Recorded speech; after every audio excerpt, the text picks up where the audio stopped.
में भी क्या होता है, इस तरह की नंबरिंग हेल्प कर जाती है। तो 3 पैराग्राफ्स हैं छोटे छोटे, या बड़े बड़े कह लीजिए आपका मन हो तो, ये बड़ा है थोड़ा कंपैरेटिवली, जो 3rd पैराग्राफ है। ठीक, तो ये पैसेज हम बाद में पढ़ेंगे। हमारा सिंपल रूल है, अगर छोटा पैसेज है तो हम पहले पैसेज बाद में क्वेश्चन, अगर बड़ा पैसेज है तो हम पहले क्वेश्चंस पहले करते हैं बाद में पैसेज पढ़ते हैं। क्योंकि अगर मान लो 1 to 8 क्वेश्चंस हैं तो इस 8 में से एटलीस्ट 3 या 4 क्वेश्चन सॉल्व हो जाएंगे हमारे कॉमन सेंस से, है ना। 3 तो मिनिमम हो जाएंगे जो ग्रामर के अराउंड होंगे, क्योंकि 8 क्वेश्चन है तो 3, अगर छोटा पैसेज होता तो 2 क्वेश्चन। ठीक, ग्रामर के उतना तो रहता ही है। तो समझते हैं फटाफट से, पहला क्वेश्चन देखते हैं। Complete the given word analogy. क्या है भाई एनालॉजी? लोकल का दिया हुआ है ग्लोबल, तो लोकल का एक तरह से ऑपोजिट हो गया, एंटोनिम हो गया ग्लोबल। लोकल मतलब जो आपके आसपास हो। इरेटिक क्या होता है? इरेटिक आप खुद सोचिए और इसका ऑपोजिट ढूंढिए, क्योंकि ऑपोजिट ही ढूंढना है हमें। लोकल का ग्लोबल जो है, लोकल का ग्लोबल क्या है? लोकल का ग्लोबल लिखना, जो लोकल का इन्होंने ग्लोबल दिया हुआ है वो सिंपल है कि वो एंटोनिम है, विलोम शब्द है ना। लोकल जो आसपास अवेलेबल हो, ग्लोबल जो दुनिया भर में अवेलेबल हो। ठीक है, तो इरेटिक का क्या? डिस्प्यूटेबल होना चाहिए, डिपेंडेबल होना चाहिए, बिलीवेबल होना चाहिए, या कंसिस्टेंट होना चाहिए। इरेटिक हम कहते हैं जिसकी कोई खास दिशा ना हो, जो थोड़ा केओटिक हो या बिखरा हुआ, इस तरह का, जो एक तरह से कंसिस्टेंट नहीं है, वेरिएबल है बहुत ज्यादा, जिसमें कंसिस्टेंसी नहीं है ना। तो यानी जो ऑर्गेनाइज्ड नहीं है, अगर हम ये कह सकते हैं, ठीक है ना, बहुत ज्यादा दिशा वाली चीज नहीं हो, तो उसका ऑपोजिट हमें एक ही नजर आ रहा है कि कंसिस्टेंट, जो वेरिएबल ना हो। कंसिस्टेंट क्या है? वो सेम रहता है। इरेटिक सेम नहीं रहता है, इरेटिक तो दिशा भ्रष्ट सा है, इधर उधर कहीं भी जाएगा, है ना। तो इरेटिक का ऑपोजिट हो गया कंसिस्टेंट। तो ये क्वेश्चन तो हमारा वैसे ही सॉल्व हो गया, सिंपल बात है, कॉमन सेंस वाला क्वेश्चन है। फिर आते हैं नेक्स्ट क्वेश्चन पे। एज मेंशन्ड इन पैरा 1, तो ये हमें पैसेज पढ़ के ही समझ आएगा, अभी पैसेज नहीं पढ़ रहे हैं हम, पहले क्वेश्चंस पढ़ रहे हैं। What is the correct about the health status of farmers, यानी पैसेज से सॉल्व होगा, इसको स्किप करेंगे। फिर आएंगे क्वेश्चन नंबर 4 पे, रीड द फॉलोइंग सेंटेंसेस, ये भी पैसेज से सॉल्व होगा, इसको भी हम स्किप करेंगे। हाउस होल्ड फूड प्रोडक्शन, यानी पैसेज से सॉल्व होगा। ये आया है हमारे हाथ में एक क्वेश्चन जो हमें लग रहा है कि ग्रामेटिकल है और वैसे ही बिना पैसेज पढ़े हम सॉल्व कर देंगे। पोल में जवाब दीजिए फटाफट से, क्वेश्चन पढ़िए। By which word can the underlined word be replaced in the given sentence. तो अंडरलाइंड वर्ड है प्रोनाउंस्ड, और एक ही वर्ड है इसमें अंडरलाइन जो है प्रोनाउंस्ड। ठीक, पूरा पढ़ लेते हैं सेंटेंस, कॉन्टेक्स्ट के अनुसार समझेंगे।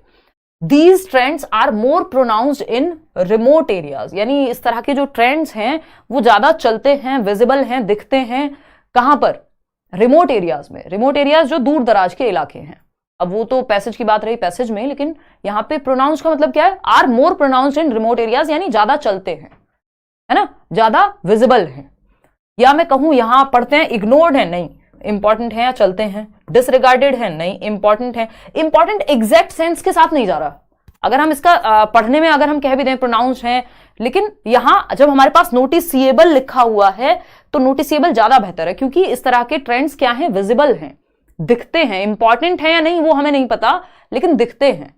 तो इंपॉर्टेंट आसपास का कहीं हो सकता था, लेकिन एग्जैक्ट सेंस पे नहीं जाता। तो नोटिसिएबल हैं या विजिबल हैं रिमोट एरियाज में इस तरह के ट्रेंड्स। तो फर्स्ट ऑप्शन के साथ ही जाएंगे, सिंपल। अभी हमने पैसेज पढ़ा नहीं है, 2 क्वेश्चन हमारे सॉल्व हो गए।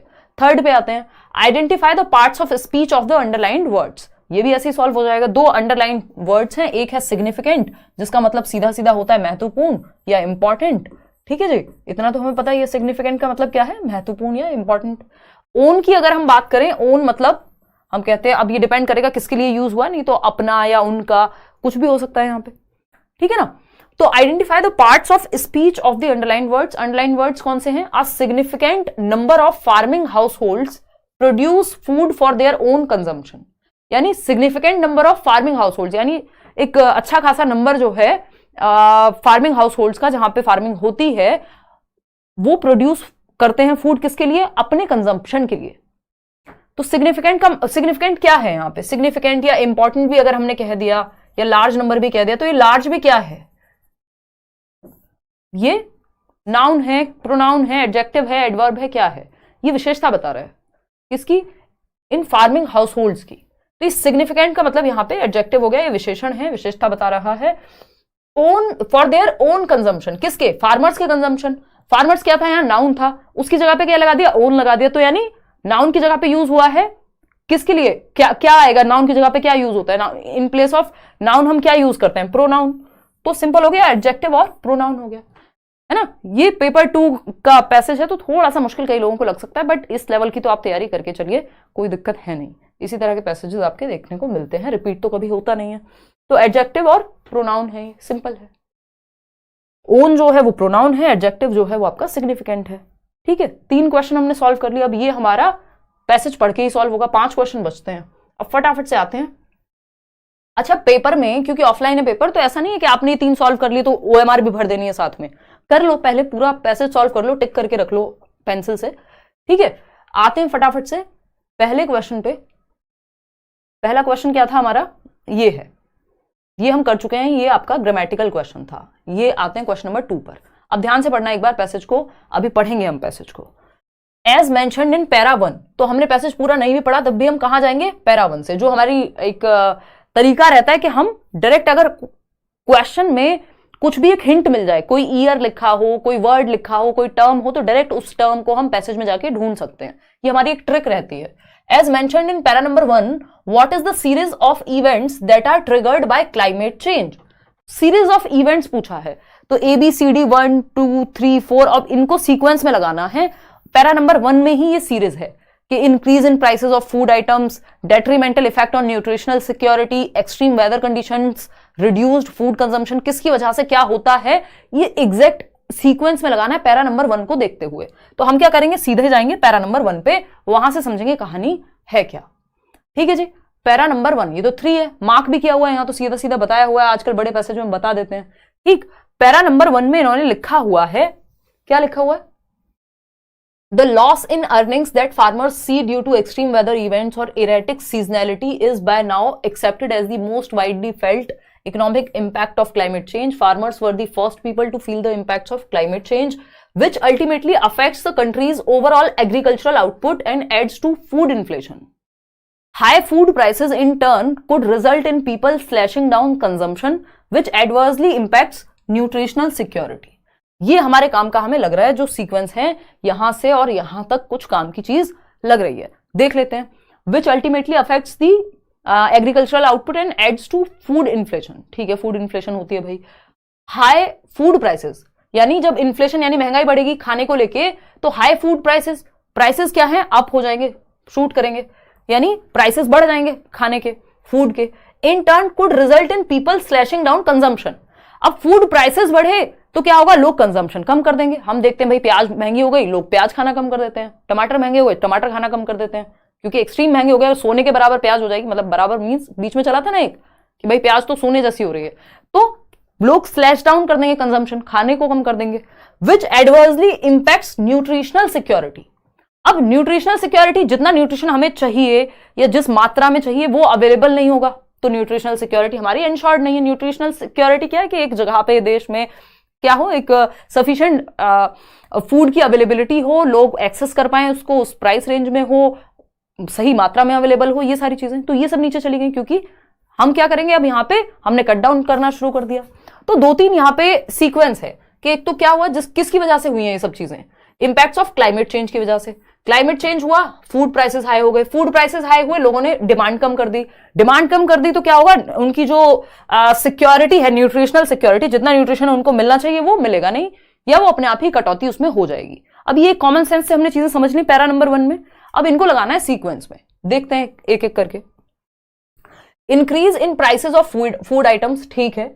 Detrimental effect on nutritional security, ये तो बाद में आएगा, है ना, कि जब लोग डिमांड कम कर देंगे, तो लास्ट में आना चाहिए। एक्सट्रीम वेदर कंडीशंस, हाँ जी, यही होना चाहिए पहला पॉइंट, कि जो एक्सट्रीम वेदर कंडीशंस हैं उनकी वजह से क्या होगा, फूड प्राइसेस हो जाएंगे कम, और फूड प्राइसेस कम होंगे तो बढ़ जाएंगे, और फूड प्राइसेस बढ़ जाएंगे तो लोग क्या कर देंगे, कंजम्पशन कम कर देंगे, और फिर इससे कंजम्पशन कम करने से जो न्यूट्रिशनल सिक्योरिटी है उस पर असर पड़ेगा। तो पहला ऑप्शन होना चाहिए सी कहां है हमारे पास, ये फर्स्ट और फोर्थ तो फर्स्ट और थर्ड तो हटा दिया क्योंकि यहां पे ए है या बी है, सी है 2 जगह पे, सेकंड और 4 में। सेकंड ऑप्शन क्या होना चाहिए, ए, तो ए है आपका यहां पे डी था तो ये हट गया, तो बस फिर तो और कुछ बचता ही नहीं है। फिर डी है आपका थर्ड, कि फूड कंजम्पशन रिड्यूस कर देंगे लोग, फिर उससे क्या होगा, न्यूट्रिशनल सिक्योरिटी कम हो जाएगी। तो ये थोड़ा सा आपको आदत होनी चाहिए पढ़ने की और समझने की, नहीं तो इस तरह के क्वेश्चंस में लोटपोट हो जाएंगे कई सारे लोग, ठीक है ना। कॉमन सेंस थोड़ा स्ट्रांग होना चाहिए इस केस में। क्वेश्चन नंबर 3 देखिएगा, what is correct about the health status of farmers who take to household food production. यानी कि अब हमने ये डायरेक्ट पूरा पैसेज पढ़ने पे जा ही नहीं रहे यहां पे, है ना, पोल दे दो, पोल उसमें, हाँ ठीक है। What is correct about the health status of farmers who take household food production. वो फार्मर्स जो हाउस होल्ड फूड प्रोडक्शन करते हैं, खुद से उगाते हैं अपना खाना, उनकी हेल्थ स्टेटस के बारे में क्या सही है। तो इसके लिए हमें थोड़ा सा पैसेज पे जाना पड़ेगा और हम एक कीवर्ड सर्च करेंगे, health status of farmers. Health status of farmers, क्योंकि यहां 3 पैराग्राफ अलग अलग दिए हुए हैं तो हमें कहीं ना कहीं मिल जाएगा। ठीक है, हेल्थ स्टेटस ऑफ फार्मर्स आते हैं, देखते हैं फटाफट से, देखते हैं यहां पे कहीं पे दिख रहा है health status, impacts of climate change. Okay. Food are healthiest. Those who eat their own food are the healthiest. In countries like India, where malnutrition is high and food insecurity is a nagging constant, such households have used the home production system to remain out of this crisis. As the studies point out, these households are also protected from market fluctuations, thus ensuring that they can afford healthy food. Obviously, they are not impacted by food inflation either. ठीक है, एक बस यही छोटा छोटा समझ आया कि वो जो हेल्दीएस्ट हैं वो लोग जो अपना फूड खुद से खा रहे हैं। फिर भी हम एक बार थर्ड पे भी चल लेते हैं, थर्ड पैराग्राफ पे। बट देर आर, इस बहाने हमारा ये पूरा पैसेज भी पढ़ लिया जाएगा। But there are serious conversations taking place over how climate change induced extreme weather events would impact such households. We need to understand the link between nutrition intake and household food production, and whether weather fluctuations would have any impact on this. Researchers have analyzed village level data from households with their own food production. वो household जो खुद का खाना खुद बना रहे हैं, यही पूछा था हमसे, उगा रहे हैं, and consumption, and correlated this with the local weather conditions to infer whether there was a correlation. The paper establishes that people growing their own food consume more, thus adding to nutrition levels and attaining overall food security. There was also reduction in child stunting and underweight conditions, as well as women achieving a normal body mass index. These trends are more pronounced in remote villages.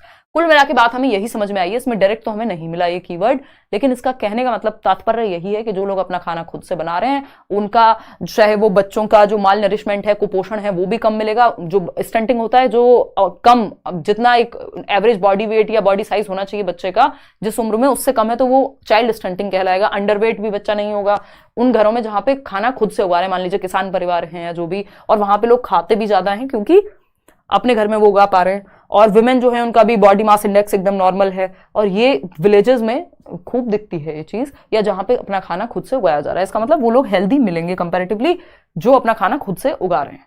ठीक है, तो फटाफट से देख लेते हैं, question number 3 पे चलते हैं वापस, जिसके लिए हमने ये पूरी कहानी पढ़ी। What is correct about the health status of farmers who take to household food production. अब हमने तुक्का नहीं मारा क्योंकि अब हमने पढ़ लिया है पूरा पैसेज, तो हम जो भी आंसर करेंगे, हो सकता है ये आंसर हम वैसे भी दे देते, लेकिन बिना पैसेज पढ़े आंसर इस तरह के करना क्या होता है, कई बार पैसेज में कुछ और लिखा होता है, आप कुछ और जवाब दे रहे होते हैं।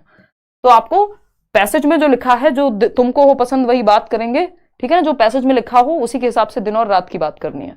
ठीक है, stunted growth of children, farmers who take to household food production, नहीं भाई ये तो नहीं होगी। Women with higher body mass index, वो normal body mass index higher नहीं। चिल्ड्रन आर माल नरिश्ड, नहीं। बेटर न्यूट्रिशनल इनटेक होगा उन घरों का जहां पे खाना खुद से उगाया जाता है, तो वो हेल्दी न्यूट्रिशन को प्रॉपर मिल पाएगा। क्वेश्चन नंबर 4 पे चलते हैं। Read the following sentence, read the following sentences. A significant number of Indian households afford healthy food. Household food production has limited impact on food inflation. हाँ, ये लिखा हुआ था कि limited impact होता है, उसमें लिखा हुआ था ना। Food insecurity is an occasional phenomenon in India. बताइए फटाफट से कि क्या सही है या क्या गलत है, फटाफट से बताइए। पैसेज पढ़ना है फिर से। फोर्थ ऑप्शन 53% लोग यहां देने में लगे हुए हैं।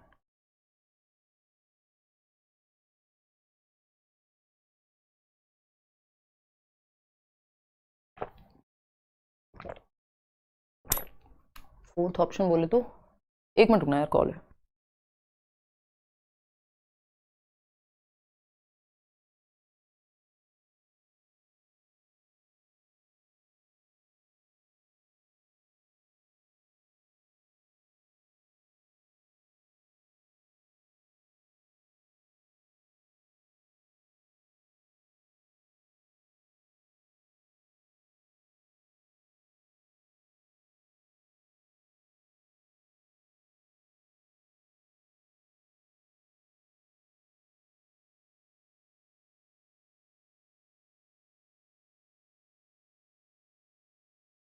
तब ऑर्डर कर रहा हूँ। Okay sir, okay okay.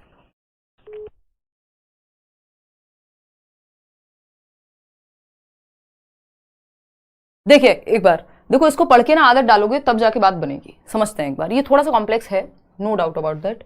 देखो अगर हम देखें यहाँ पे इन्होंने लिखा हुआ है कि house hold food production has limited impact on food inflation, food insecurity is an occasional phenomenon in India. देखते हैं एक बार, ये ओकेजनल तो नहीं है क्योंकि फूड इनसिक्योरिटी एक बड़ा इशू है कि सही मात्रा में खाना ना मिल पाना या महंगी दरों पे मिल पाना एंड ऑल। ये सिर्फ फूड इनसिक्योरिटी उनके लिए नहीं है जो खुद का खाना खुद उगा रहे हैं, तो ये बात तो गलत हो गई यहाँ पे। ठीक, a significant number of Indian household afford healthy food, यानी एक ठीक ठाक नंबर को हेल्दी फूड मिल जाता है, ये हम देख लेते हैं अभी, है ना, ये हम अभी चेक कर लेंगे। ये आप लेकर के बैठेंगे जब, इस बार ये जनवरी में आया हुआ पैसेज है आपका, तो प्रीवियस ईयर पैसेज जरूर सॉल्व करें, ठीक है ना। Farming house hold produce food for, देखो ये लिखा हुआ सेकेंड पैराग्राफ में, significant number of farming house hold produce food for their own consumption, यानी सिग्निफिकेंट नंबर ऑफ क्या कहते हैं उसको,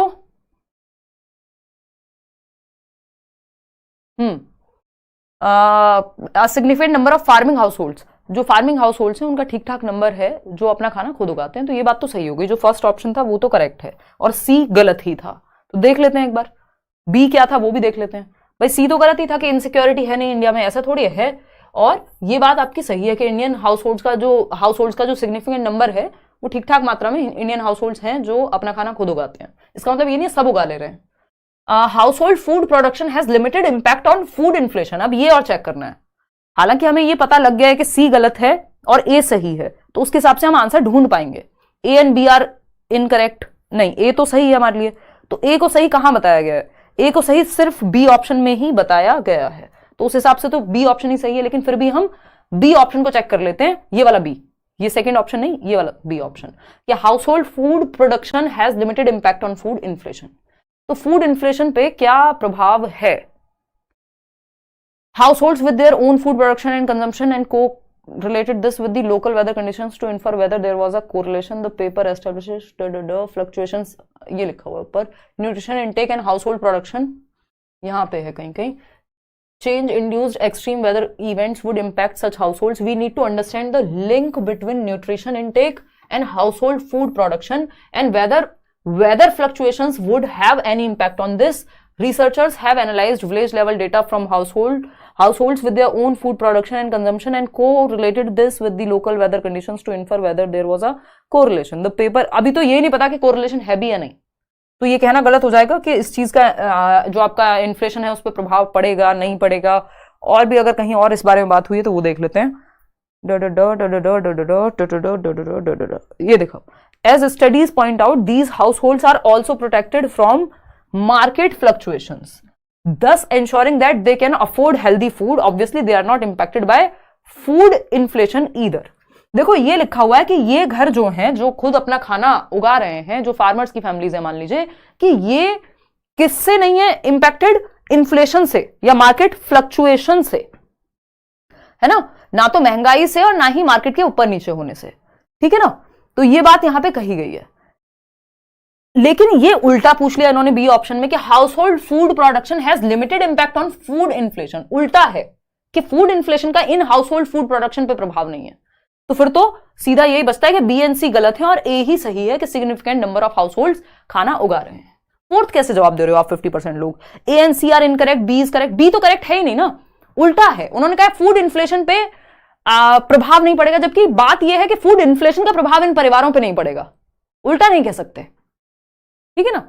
तो सिर्फ एक ही बात सही बचती है, ये तो है ही गलत। भाई फूड इनसिक्योरिटी बड़ी प्रॉब्लम है, ऐसा थोड़ी है इंडिया में महंगाई नहीं है खाने को लेके, तो प्रॉब्लम है या सही मात्रा में सबको मिल रहा है। फिर माल न्यूट्रिशन के इतने शिकार हैं हम। 125 कंट्रीज में से आई थिंक हमारा हंगर इंडेक्स 111 पे या कुछ तो है 2023 में, मतलब हम काफी खराब स्थिति में है। अगर हम हंगर इंडेक्स की बात करें या माल न्यूट्रिशन कुपोषण की बात करें, तो ये तो नहीं कह सकते कि यहाँ पे दिक्कत ही नहीं है ये वाली, ठीक। तो फिर तो आंसर सेकंड ही बचा। क्वेश्चन नंबर 5 देख लो, which statement is incorrect with regard to household food production, यानी कौन सा एक स्टेटमेंट है जो हाउस होल्ड फूड प्रोडक्शन के हिसाब से इनकरेक्ट है।